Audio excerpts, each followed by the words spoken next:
So every single day I receive at least 5 comments या 5 texts from people. लोग मुझे reach out करते हैं एंड एग्जैक्टली ये चीज़ पूछते हैं कि क्या हम 18 साल से छोटे होते हुए भी यूएस में पढ़ सकते हैं, एंड पढ़ सकते हैं तो कैसे पढ़ सकते हैं। The light, I'll be up in the उसका एक club and it's simple all answer है। right.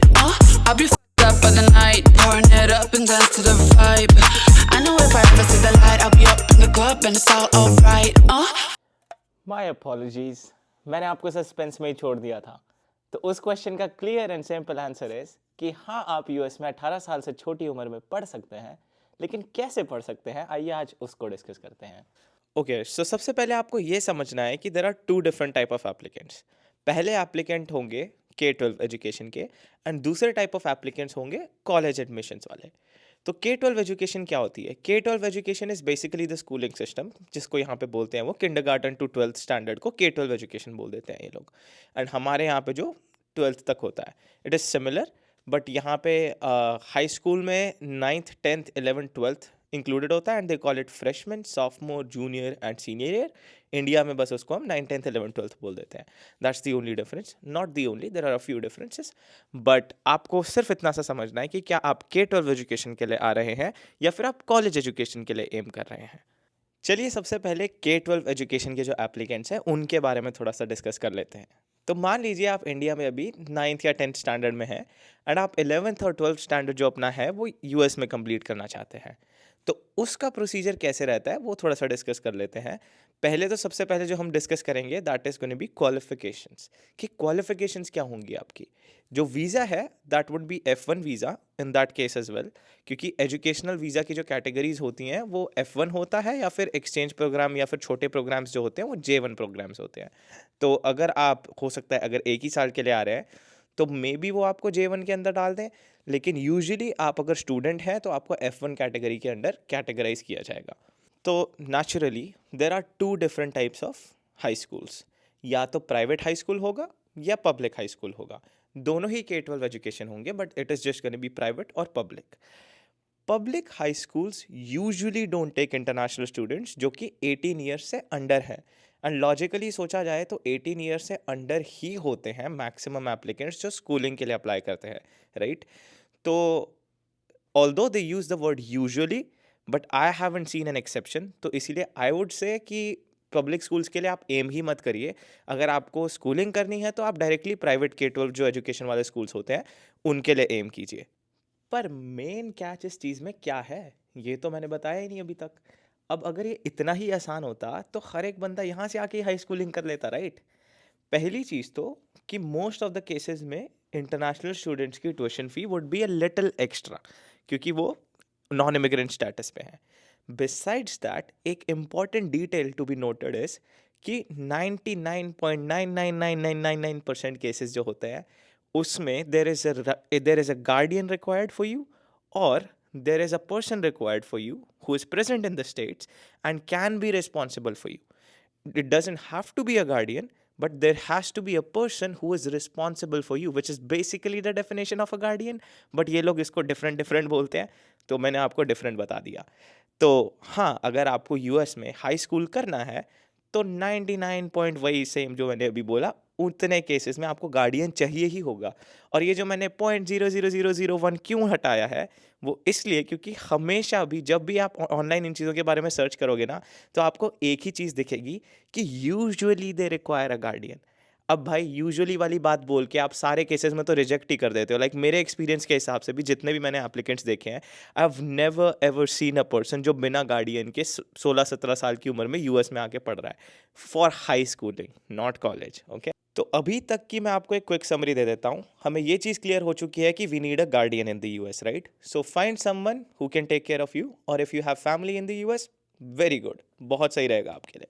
बिसाइड्स दैट अब हमें स्कूल ढूंढना है जिसमें हमें एडमिशन लेना है, तो पब्लिक को क्रॉस कर दीजिए एंड प्राइवेट की तरफ एम करें, क्योंकि पब्लिक स्कूल्स मोस्ट केसेस में जैसे ही दे गोना फाइंड आउट कि आप इंटरनेशनल हैं एंड यू आर अंडर 18, तो they might not give you the admission. Although you can give it a shot, आप अप्लाई कर सकते हैं, एप्लीकेशन फ़ी पे कर सकते हैं, बट इन मोस्ट केसेस वो रिजेक्ट हो जाएगा, या फिर फ्यूचर में कॉम्प्लिकेशंस आ सकते हैं। इवन अगर उन्होंने एक्सेप्ट भी कर लिया तो the maximum they are gonna grant you the visa for would be 12 months, ऐसा इंटरनेट कहता है। I have still not seen anyone who has got that visa. तो इसीलिए मेरे according public schools is a no. तो private schools की तरफ आप एम करिए, प्राइवेट K-12 एजुकेशन स्कूल्स की तरफ। लेकिन एक चीज़ ध्यान रख लेना, जब आप सर्च कर रहे हैं प्राइवेट स्कूल्स की तरफ, तो पहली बात जो आपको ध्यान में रखनी है दैट इज़ कॉस्ट, ऑब्वियसली, क्योंकि हम चाहेंगे कि वो कॉस्ट इफेक्टिव रहे, it shouldn't be very expensive. Although आप as a student part time jobs कर सकते हैं एंड उससे आप थोड़ा बहुत अर्न कर सकते हैं, शायद इनफ कि आप अपनी एजुकेशन भी अफोर्ड कर लें, क्योंकि schools are not that expensive in comparison to colleges. But फिर भी आपको थोड़ा सा देखना चाहिए कि कितना चीपर आपको ऑप्शंस अवेलेबल हैं। बिसाइड्स दैट हमें ये चीज़ ध्यान में रखनी है कि the school you are selecting should be SEVP certified, and SEVP की full form is student and exchange visitor program. तो अगर SEVP सर्टिफाइड है आपका स्कूल, तभी आपको एक F1 वीज़ा मिलेगा। अगर वो सर्टिफाइड नहीं है तो आपका F1 वीज़ा ही रिजेक्ट हो जाएगा। तो क्योंकि आप एक SEVP सर्टिफाइड स्कूल में एडमिशन ले रहे हैं, तो they are very familiar with international students and they know the process. तो जब भी वो आपको एक ऑफर लेटर देंगे after your admission, after actually verifying your qualifications, तो उसके बाद वो आपको एक ऑफर लेटर देंगे जिसमें आपको बुलाया जाएगा कि आप आके हमारे यहाँ पे स्टडी करें। उसके साथ साथ वो आपको एक फॉर्म I-20 भी देंगे। तो I-20 जो है that is an official document that proves your non immigrant status, and it is also something जो कि आपको वीज़ा प्रोसेस में भी हेल्प करेगा। वो आपको एयरपोर्ट एंट्रीज वगैरह में भी हेल्प करेगा। अगर वो लोग आपको एक I-20 नहीं देते हैं, तो they would give you a certificate of eligibility for non immigrant student status, which is similar to I-20 but it might not look the same. तो ये तो हो गया आपके स्कूल एडमिशन तक का प्रोसेस। उसके बाद you have to obtain an F1 visa, right.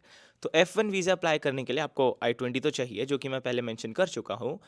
और एक जो डिफरेंस इसमें है वो ये है कि आपको जब आप हाई स्कूल के लिए अप्लाई करते हैं, इन कंपैरिजन टू कॉलेज, आपको फुल ट्यूशन फ़ी पहले ही पे करनी पड़ती है।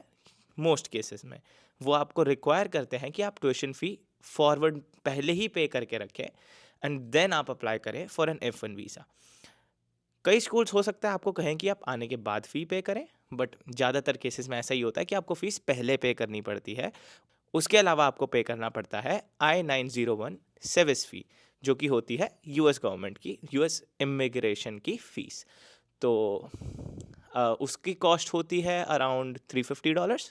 सर्विस फ़ी के अलावा आपको नेचुरली उनका जो फॉर्म होता है DS-160, उसकी फ़ीस भी आपको पे करनी पड़ेगी।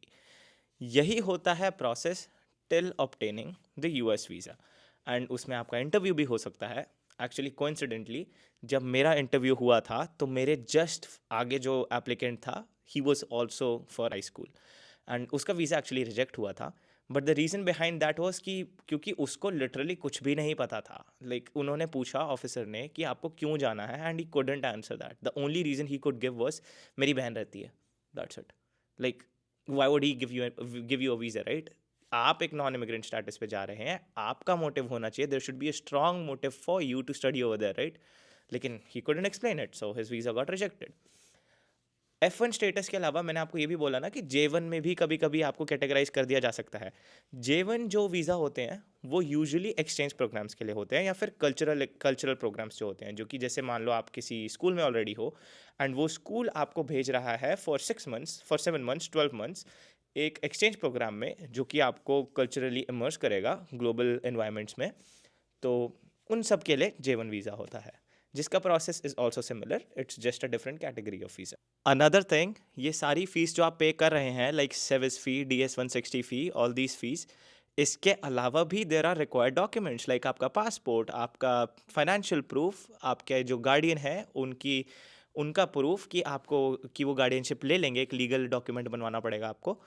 तो वो सारे डॉक्यूमेंट्स वो आपको ध्यान रखने हैं कि आपको क्या क्या डॉक्यूमेंट्स रिक्वायर्ड हैं, एंड आपको US इमिग्रेशन का जो पेज होता है, एक्चुअली US गवर्नमेंट का जो पेज होता है, उस पे आपको वो सारी डिटेल्स मिल जाएंगी। तो do check it out. Do not think कि आपको बस ये 3 चीज़ चाहिए, कि सर्विस चाहिए बस और I-20 चाहिए एंड देन फीस पे कर दी कॉलेज की, दैट्स इट। नहीं नहीं नहीं, मैं डॉक्यूमेंट्स मेंशन नहीं कर रहा हूँ इस वीडियो में कि आपको कैसे प्रिपेयर होना है for a visa interview, that is a completely different video जो मैं बाद में बनाऊंगा।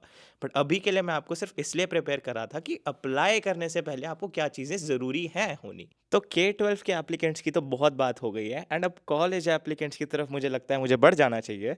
लेकिन उससे पहले मैं आपको एक बोनस चीज़ बता देता हूँ। मैंने सोचा कि आप लोग क्या ही रिसर्च करोगे यार, मैं आपको थोड़ा हेल्प आउट कर देता हूँ। तो मैंने डिस्क्रिप्शन में आपको SEVP प्रोग्राम जो होता है, जो मतलब सर्टिफिकेशन होता है, उसके अंदर सर्टिफाइड जो भी स्कूल्स हैं उनकी लिस्ट दे दी है। Do check it out. After all, we are finally back to my favourite topic. Can students under 18 years of age study at US universities and colleges? अब बताता हूँ आप लोगों को। तो सबसे पहला रीज़न कि मैं इस टॉपिक पे इतने कॉन्फिडेंटली वीडियो इसलिए बना पा रहा हूँ क्योंकि मैं खुद 17 साल का था जब मैं आया था यूएस में। एंड अगर आपको वो वीडियो देखनी है मेरे इंडिया से यहाँ आने तक की जर्नी की, तो the link is over there. And हाँ, उस वीडियो को देख के मुझे ज़्यादा जज मत करना क्योंकि वो मेरी पहली वीडियो थी। बट आगे बढ़ते हैं। तो आइए डिस्कस करते हैं कि आप बिना गार्डियन के कॉलेज में कैसे पढ़ सकते हैं यूएस में, क्योंकि आप लोगों को अभी तक ये चीज़ तो क्लियर हो ही गई होगी कि अगर आप प्राइवेट स्कूल्स तक में पढ़ सकते हैं विद अ गार्डियन, तो obviously if you have a guardian you can study in any US college, obviously SEVP certified, but any college that is SEVP certified, तो उसमें आप पढ़ सकते हैं if you have a legal guardian. But in case you do not have a legal guardian in the US, how would you study in a college? Okay, first things first, the process is no different than a regular applicant. जो 18 साल से ऊपर वाला applicant है वो भी same application भरता है, वो भी सेम प्रोसेस फॉलो करता है, एंड आप भी सेम प्रोसेस ही फॉलो करेंगे। द ओनली डिफरेंस इज कि you have to figure out कि जिस यूनिवर्सिटी में आप जा रहे हैं does it accept students who are under 18 या फिर under the age of legal adulthood in that specific region, क्योंकि जहां पे मैं पढ़ रहा हूं यहां पे एडल्टहुड एज इज 19, तो even if I was 18 I would still be a minor technically. तो क्या मेरी यूनिवर्सिटी एक्सेप्ट करती है एक माइनर को? That is a general question that I should ask, right? तो अब सिंपल क्वेश्चन इज यार, हमें पता कैसे चलेगा कि कोई यूनिवर्सिटी एक्सेप्ट करती है स्टूडेंट्स को या नहीं करती जो कि माइनर्स हैं? मेरे नॉलेज के अकॉर्डिंग मैं आपको 2-3 यूनिवर्सिटीज़ बता देता हूँ जो मुझे पता है कि एक्सेप्ट करती हैं फॉर श्योर। बाकी आप लोग अपनी खुद की रिसर्च करना। By no means am I suggesting कि आपको इन यूनिवर्सिटीज़ में जाना चाहिए। I am just only telling you कि ये यूनिवर्सिटीज़ करती हैं accept, I know that. And one of them is obviously my university, the university of Nebraska Lincoln. Besides that, university of Alabama, San Francisco State University, and उसके अलावा करते हैं I think California state के जो CSUs हैं, they also accept those kind of students. Florida State University, someone told me it also accepts student under 18 years of age. Besides that, अगर आपको figure out करना है कि कौन सी यूनिवर्सिटीज़ एक्सेप्ट करती हैं, let's say you have a university in mind, आपको उस यूनिवर्सिटी में जाना है, the only way to figure out would be to message their, to email their international students office. तो उनके इंटरनेशनल स्टूडेंट्स ऑफिस का आपको ईमेल मिल जाएगा उनकी वेबसाइट पे, आप उनको डायरेक्टली कंसल्ट करें एंड पूछिए कि आप एक माइनर है, आप यूएस में कैसे रह सकते हैं, what are the options, right? तो उनसे कंसल्ट करिए and they might figure something out for you. I forgot to mention कि यूनिवर्सिटी ऑफ कैंसस भी एक्सेप्ट करती है इंटरनेशनल स्टूडेंट्स को जो कि माइनर्स हैं। इन सब यूनिवर्सिटीज़ के अलावा अगर कॉलेजेस की बात की जाए, कॉलेजेस आर यूजुअली चीपर। वहाँ पे 4 साल का प्रोग्राम नहीं होता, यूजुअली कॉलेजेस में प्रोग्राम्स होते हैं 2 या 3 साल के, and then you can transfer to a university. And colleges में एडमिशन लेना इज सो सिंपल कि लेट्स से लाइक यार, आप अगर 12th में फेल भी हो है ना, they are gonna be like okay perfect, we are gonna give you full ride scholarship. मजाक कर रहा हूँ, ऐसा कुछ नहीं होता। कॉलेजेस में एडमिशन लेना इज़ मच ईजियर, बट उसमें कॉम्प्लिकेशंस तब आती हैं जब आप एक वीज़ा लेने जा रहे हैं, क्योंकि वीज़ा ऑफिसर को कन्विंस करना है सुपर हार्ड कि why you choose a college over there, and according to your thinking why is a college better in the US than a university back home. तो वो कन्विंस करना है super hard, and काफ़ी बार visas reject भी हो जाते हैं।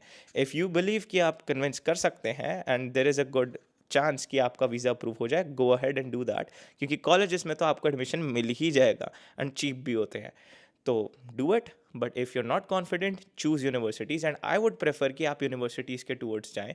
बाद में यहाँ आके आप ट्रांसफ़र ले सकते हैं to a college just to save up some money, and then वापस यूनिवर्सिटी में ट्रांसफ़र ले लेना बाद में, तो थोड़े पैसे आपके बच जाएंगे। बट यूनिवर्सिटीज़ में अप्लाई करना is a very good option. A point two be noted is कि माइनर स्टूडेंट्स को ये जो यूनिवर्सिटीज़ हैं वो यूजुअली डिफरेंट ट्रीट करती हैं इन सम एस्पेक्ट्स, जैसे कि हाउसिंग उनमें से एक बहुत बड़ी चीज़ है.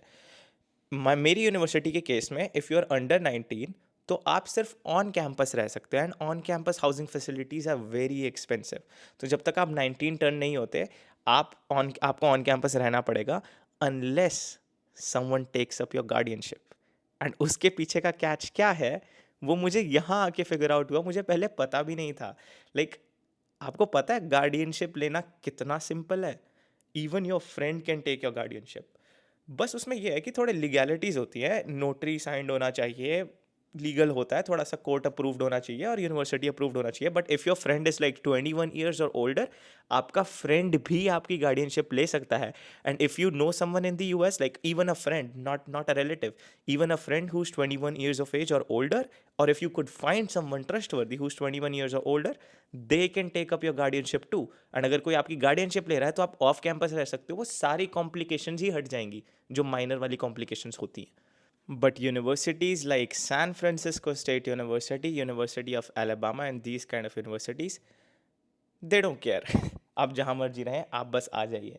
तो इसीलिए आपको उनके इंटरनेशनल ऑफिस से कंसल्ट करना is a very good option, ताकि आपको क्लैरिटी मिल जाए इन सब चीज़ों के बारे में. क्योंकि me as a person can only tell you information based on my experience, and even other people they can tell you information on their experience, but actual information lies only with the international students office, and it could change every year. तो इसीलिए the best possible option is to directly consult with them regarding this. But जो हमारा main question था कि can student study if there a minor in the US, that has been answered in this video, and the answer is a clear yes. आप study कर सकते हैं US में if you are under 18, be it high school education, be it college education. If you have any specific questions regarding this whole process, do ask me that in the comment section. या फिर अगर आपको किसी चीज़ का link चाहिए होगा तो भी आप पूछ सकते हैं. Do not expect me to do the whole process for you, because obviously I have things to do. I'm studying in a college. I'm doing 3 part-time jobs, not like illegal ones, unpaid internships, all those things जो कि legal है. But you have to understand कि मेरे पास भी चीज़ें हैं. I cannot do the whole process for you, but I will help you out as much as I can. Thanks for watching this video and see you in the next one.